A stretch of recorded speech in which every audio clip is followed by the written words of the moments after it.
Shalom Aleichem, everyone, and welcome back to Hachzeg's learning of the Pele Yoetz.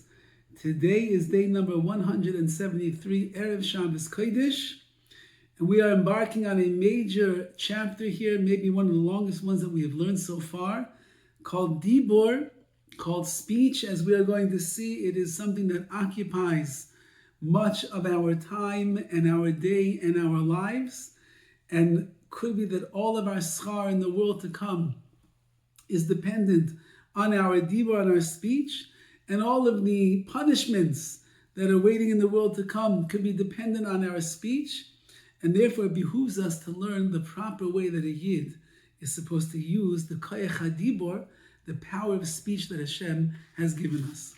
And he writes like this: Dibur rubai kasha. When it comes to dibur, to speech, a lot of talking is kasha, very difficult. Umiyuta yafa, and a little bit of speech, talking a little bit, that is yafa, that is something that is beautiful. V'ani amarti, and I said, says the Pele Yoetz, alachtana kol mini dibur, let me gather in all the different types of speech that a person could have. Asher klalein hem shleisha sugin, and they encompass three different categories. Mitzvah, category number one, your speech that you use as a mitzvah. Number two, heter, that which is permissible speech. And three, isser, that which is prohibited speech. So either your speech is a mitzvah, we'll see what that means, or it's permissible, or it is asser, it is going to be prohibited. Uprateim rabim, there are many details in all of them. Hashem, I want to explain them properly, so there'll be like a memory between the eyes of the man who fears Hashem. And before you will speak anything, clarify what exactly you're about to say. Is it a mitzvah that you're about to say?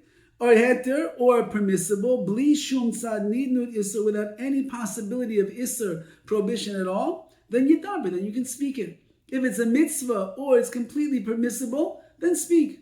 Vim yeshum tzad nidnud isser. However, if there is the possibility that what you're saying is asser, you're not allowed to say those words, lashon hara, nivel peh, all the different things you could say that's wrong, we'll see. Yecheret aish, a person should tremble.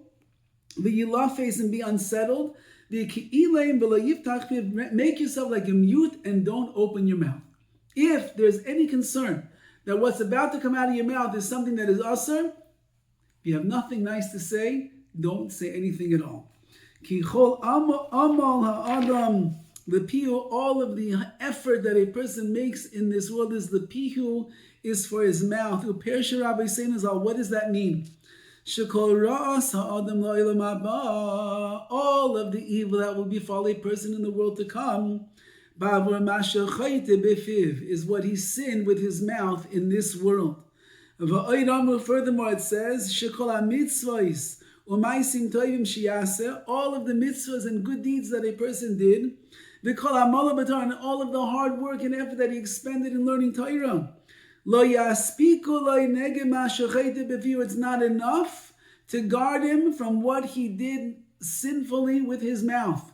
If a person uses his mouth for lashon hara, he used his mouth sinfully for nivel peh, for cursing and the like.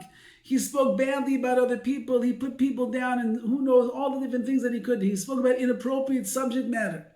So even if you learn Torah all your life, it's not enough to combat the negative effects of the evil speech that a person did. I'm going to write about this later on in the chapter called Peh, called the mouth, the Erech Sicha, and the chapter called Sicha, conversation. But right now, it's fitting that I will review it later on. That's my way, says the Pele Yoetz. I talk about it now, and I'll review it later on. Let's start with sug, the category number one called mitzvah. This comes first. Talmud Torah keneged kulam. Learning Torah is equivalent to all of the mitzvahs. Any mouth that increases the amount of Torah that it learns, it's yimsechaim, it will find life. Gedoyla Torah shinoisen is chaim ba'olam hazeh u'ba'olam haba. Torah is so great. It gives a person life in this world and in the world to come. Shetalmud gadol shemevni demaisa. Talmud learning is so great. Why? Because it brings you to action.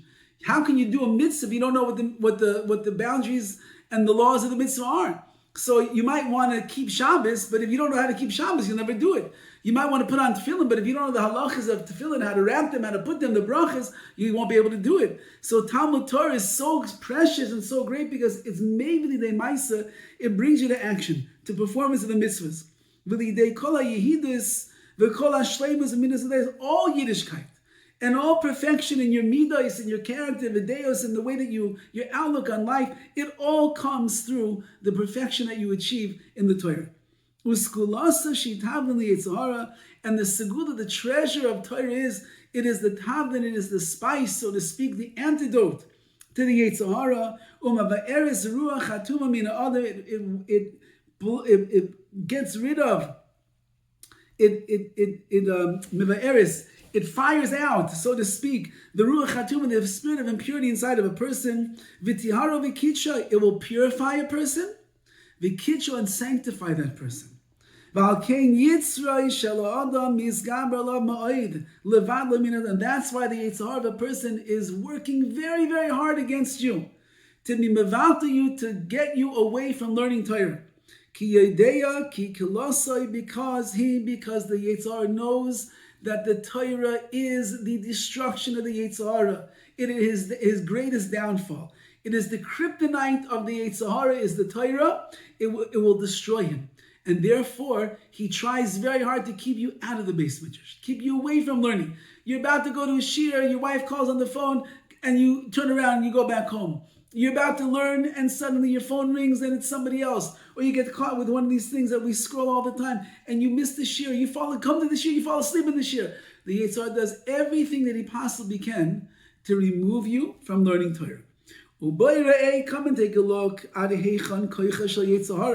Let's look, says the Pele Yoetz, how strong the Yetzer Hara is. Listen what he says over here. This is something he's talking over 100 years ago. All the more so it is right now.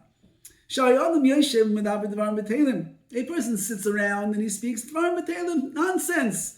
He's shooting the breeze, as they say. He even speaks things that are asur, prohibited words, lashon hara, and the like.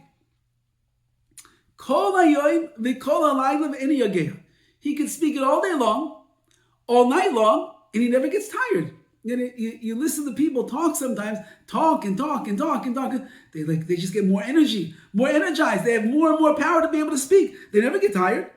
But now this same person who is busy speaking lashon hara for 6 hours straight with so much passion and so much excitement and so much enthusiasm, he goes to a shiur and he sits down to learn with his chavrusa. Let's say he goes to sit with his chavrusa and they're going to learn for 1 hour. He suddenly gets so tired. He gets so tired, and it's like a heavy yoke, that's a weight that's on top of him.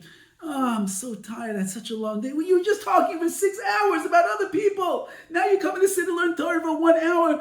I don't have the energy. I'm exhausted.